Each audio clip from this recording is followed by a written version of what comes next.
I asked in my community tab if you ever used a download gate. 80% said no, 11% said yes with a positive result, and 8% said yes with a negative result. The amount of yes-sayers is pretty even, but why is that? Why does half of the users have a positive result and why does the half of the users have a negative result? What's going on? Do the naysayers have a point? Are they the wisest? Let me explain why having a download gate could be the worst thing you can do to grow on social media. Let's first start with what is a download gate. A download gate is a website or web page where you can download the song, but in order to download the song, you have to do one of the following things. You have to follow the user on Facebook, you have to follow the producer on Soundcloud, or leave a comment on that Soundcloud, or leave your email address. Well, it's basically extortion. You force someone to do something they don't want to do in order to download your song. Let's first look at how a social media algorithm works. I talk about this extensively in my book What Big Tubers Don't Tell You, link in the description. A social media algorithm promotes based on engagement and on consumption. So if from 1,000 subscribers that I have, 100 react with my content, 100 consume my content, that's 10%. But when I grow from 1,000 to 2,000, for example, but my engagement rate doesn't grow, for example, I grow only from 100 to 120 engaging users, that the algorithm sees that as bad content because users don't react as much to your content. So the content is bad, so the social media algorithm won't promote your content anymore, or at least less than before. This is why people think they have grown, and technically they have grown, but they shot themselves in the foot for the long run. That's the case on YouTube, Facebook, Instagram, Twitter, you name it. Soundcloud at this moment maybe not so much because their algorithms are not as developed as the rest, but they are definitely heading this way. Engagement, by the way, is consumption, likes, comments, polls, etc. The comments on those songs are mostly hollow comments, and the algorithms of social media can pick up on that. When I look at the natural language algorithm by Google, it can pick up on connotations already. There is a big problem with this kind of doing business. It isn't allowed by any social media platform. Maybe SoundCloud isn't up to snuff at this moment, but it definitely will be in the future. When I look at YouTube or Facebook, for example, they have no problem with punishing their users for using unnatural subscriber growth. Why are email goodies so different then?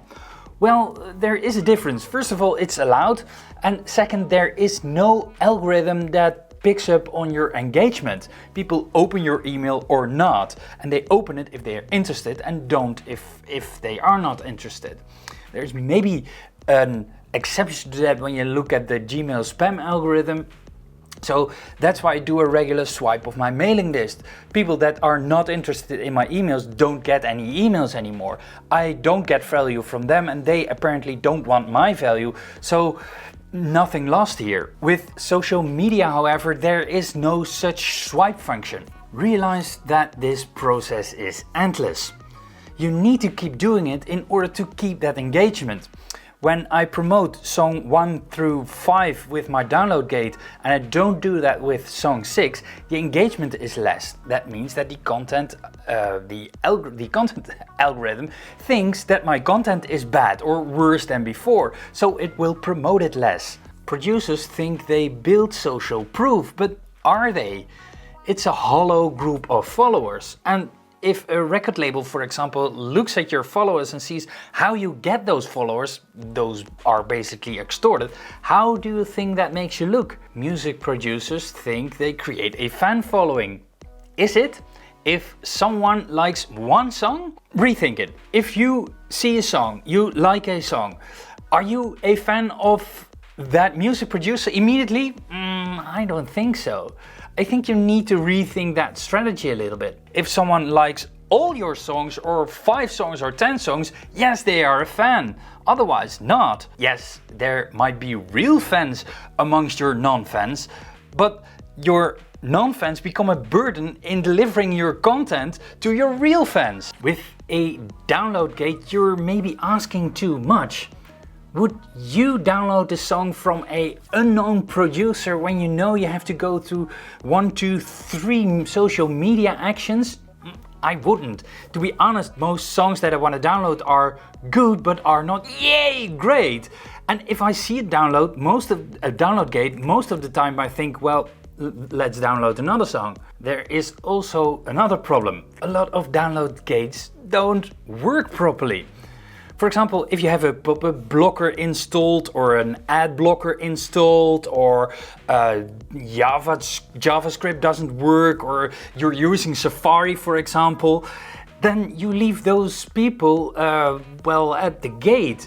And amongst those people are your true fans. Let's browse Soundcloud for 5 minutes.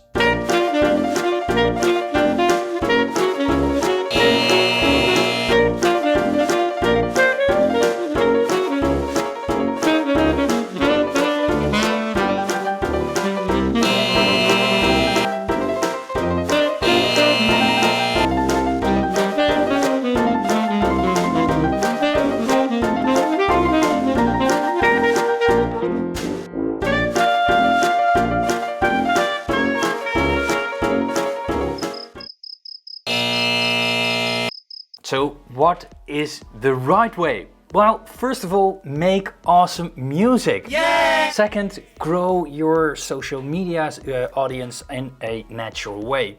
So you know they are your real fans, so the engagement is high.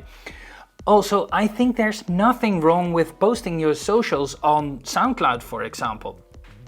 If people are interested, only if they are interested, they will follow you on social media. If you still want something like a download gate, I would suggest a mailing list. You can keep in contact with your fans via email.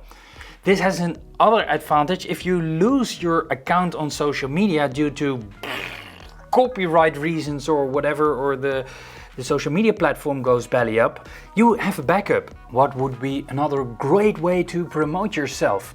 I talk about some interesting ideas that I never heard any DJ or music producer talk about in this video. Definitely check it out. There's also a link in the description. If you like this video, please share it on social media.